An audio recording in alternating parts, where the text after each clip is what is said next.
For the past year, I have been trying to make a feature-length animated movie. It all started when I got the idea for a cinematic universe using abandoned superheroes from the public domain. Folks dug the idea, I raised some cash, bought some software, fast forward a few months, and now I am knee-deep into production. Atlas the animated movie is quite simply the biggest creative undertaking of my life, which is saying something because I've made hundreds of short videos and films, a cartoon, handful of books, a couple of feature flicks, and whatever this thing was. I knew that making a 3D movie from the ground up, mostly by myself, was gonna be tough. It certainly has been, and today I want to share how far I've gotten and some lessons learned along the way. You have fire in your muscles, Jim Randall, but there is still much fear in your bones. Adapting what is ostensibly a 6-page 60s comic book story into a feature-length movie takes some doing. Combing through the source material, I figured out who the major characters were going to be and how I might go about expanding their individual arcs. In the original tale, a guy named Jim Randall works his mundane office job at a nondescript company and has his world upended when a lady named Linda Thompson is hired as his department's new stenographer. She asks Jim to walk her home one night, but the two have a falling out when she and her brother are attacked by a local gang, and Jim is too scared to defend them. Dressed down by Linda and ashamed of his own cowardice, Jim goes home, and that night is visited in a dream by Atlas, the Greek god of strength. Atlas is disgusted by how many weak men there are on the earth, and he decides to train Jim to become a hero. Our boy leaves his job, goes to his uncle's ranch in Arizona, and spends the summer doing Atlas's secret exercises. Before long, he's been transformed into a magnificent man of might, and returns home to confront the gang and settle the score. All that's well and good, but it's not really enough story to fill out a whole movie. In fact, after transcribing the original comic into screenplay form, I found it to be all of 15 pages, and that's even with overly gratuitous prose. I needed the story to go deeper, so I decided to give the minor characters larger roles, introduce an expanded cast of bad guys, give Jim a more complicated work life, personal insecurities, and bring the story to the modern day. Not to mention a totally original third act. With these added story flourishes, the script ballooned to 100 pages. This is the finished Atlas screenplay. Once it was ready, I moved on to casting. I'm Jim. We met before a few months ago. I was the guy, Butch over there, leveled to the pavement in front of you and Linda. You were the guy with my sister? Yeah. You don't look like that guy. Yeah. Well, I'm not wearing my glasses. Having also put together a traditionally 2D animated Superzeroes story, I was by now well practiced in finding voice actors. I held a casting call, sat through 1,103 auditions, then narrowed the cast down to just 20. Atlas the animated movie will feature the voice talents of Sam Metcalf, Kat Pratano, Michael Drew, Alex Mitz, Steve Hendrickson, Gabriel Patillo, Tim Simmons, Brian Stivall, Roger Addis, Rob Marnell, and several more. Recording sessions were mostly done over Zoom. I did have a few that were face-to-face. These were quite fun, but like everything with this project, admittedly exhausting. Hearing your script come to life in real time is quite the trip. The thing with collaborative efforts like this is it's a balance, right? I might have one idea of how a particular line should be read in my head, but the actor might have something totally different. Sometimes their conceptualization is wrong, and sometimes their conceptualization is even better than what I wanted. Directing, I have come to learn, is all about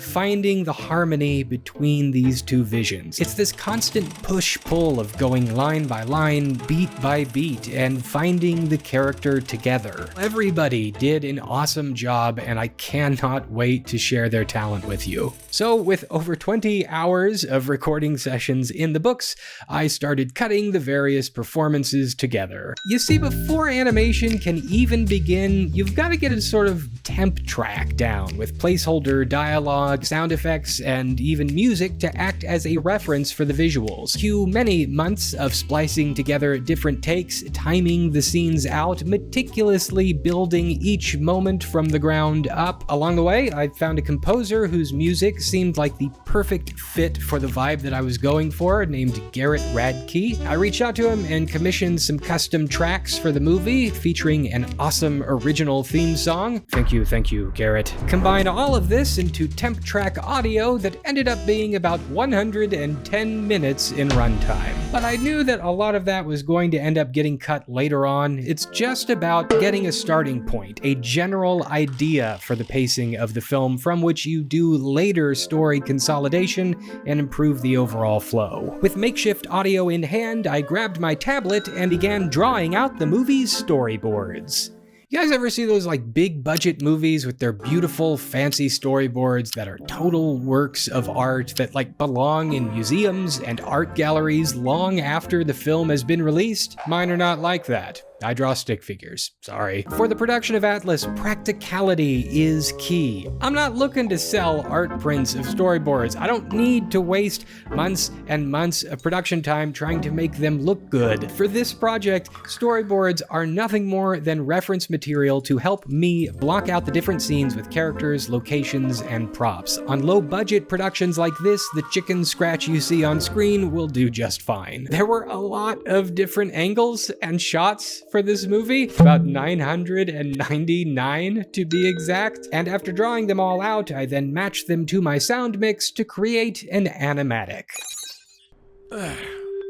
So, all jokes aside, who are you, and what have you done with my work friend? Max. Hey, you don't want to address the six-gun gorilla in the room? No worries. It's just gonna keep everyone talking. This animatic is, for all intents and purposes, the movie, just in an extremely rough state, obviously. Animation takes a long time, so the last thing that you want to do is like jump into a scene totally blind and spend months and months on a particular sequence only to realize later that the scene in question is just gonna have to be cut out of the movie anyway. So animatics, storyboards matched with temp tracks, are used as a form of pre-visualization, giving animators an idea of everything that needs to be in the movie before ever sitting down to build it. At this point, I was actually able to shave like 20 minutes off of the movie's runtime because watching this makeshift version of it helped me to spot certain scenes and shots that, while interesting, ultimately didn't move the story forward and would not be worth putting together. So after some trimming and armed with a 90-minute work print animatic to use as reference, I could finally start working in 3D. Cue 2 months of asset gathering, from designing characters, commissioning a few custom models, gathering royalty-free 3D environments, not to mention various 2D compositing and effects packages. I slowly but surely lined up the building blocks of the movie. I used 3 main sources for this stuff. First, Reallusion's Character Creator, which has a super simple and convenient interface for designing 3D characters, but also costs an arm and a leg. Second, Daz Studio, which by contrast is super affordable, but is also the worst 3D software I have ever used. Luckily, I learned how to convert their assets to work in other programs. And finally, Turbo Squid, which always seemed to have that one obscure 3D model I was looking everywhere for, but could not find. I know I'm going to get a lot of flack from certain folks in the 3D community for using royalty-free asset packs in my movie.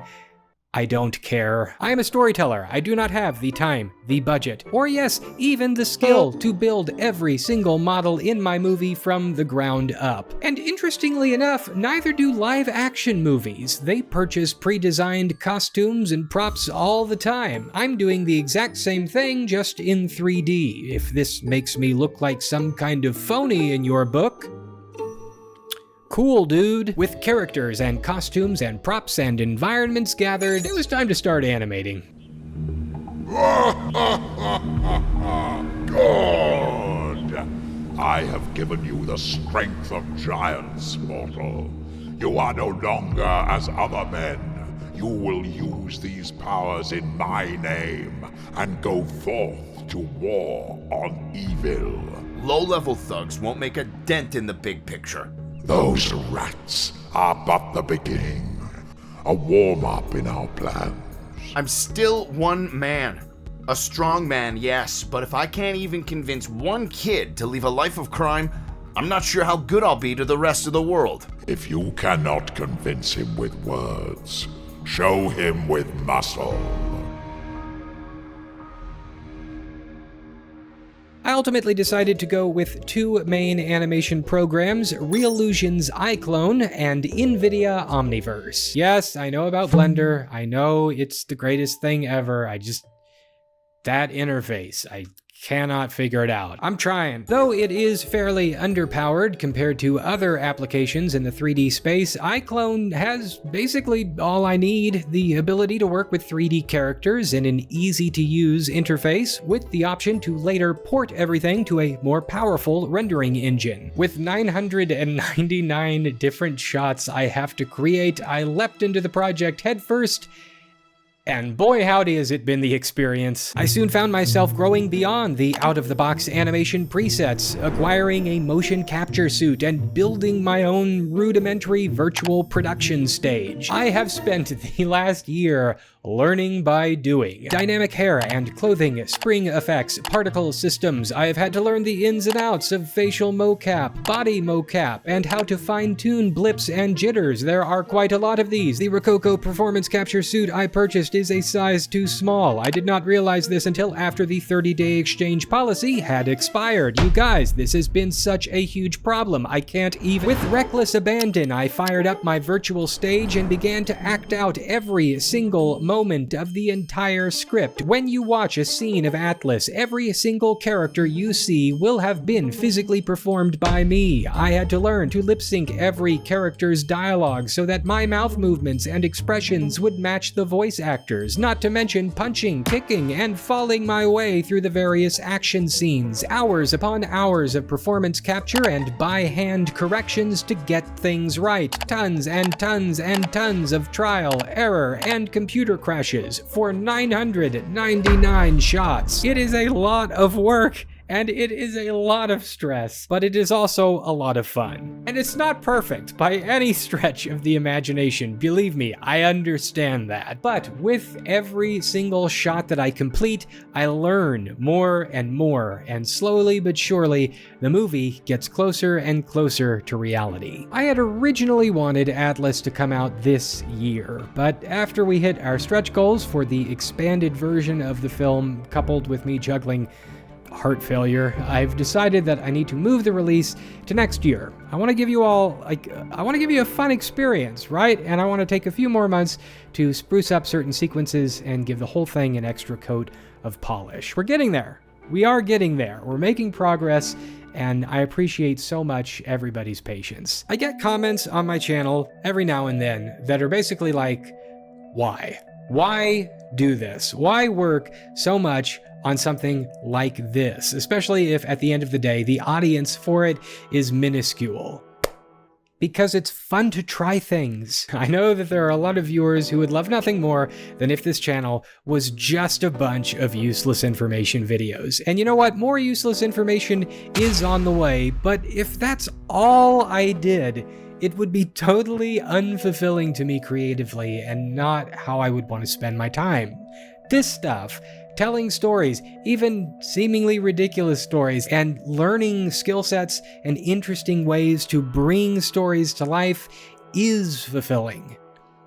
So that's what I'm gonna do. If this Superzeroes Universe is up your alley, there's good news, because not only can you be the first to see Atlas, you can support the next installment too. A few months ago, I released a cartoon featuring the Sensational Cat-Man, and today we're launching the Kickstarter for more adventures. This project is a creative partnership with Spiky Tortoise. It's a traditional 2D animated story. You can check out the campaign by visiting the link in the description, and I've decided to put Atlas's movie as one of the perks in case you didn't get in on it previously. It's been quite the journey so far, but with your support, the Superzeroes Universe is just getting started. More stories and more stuff coming next year.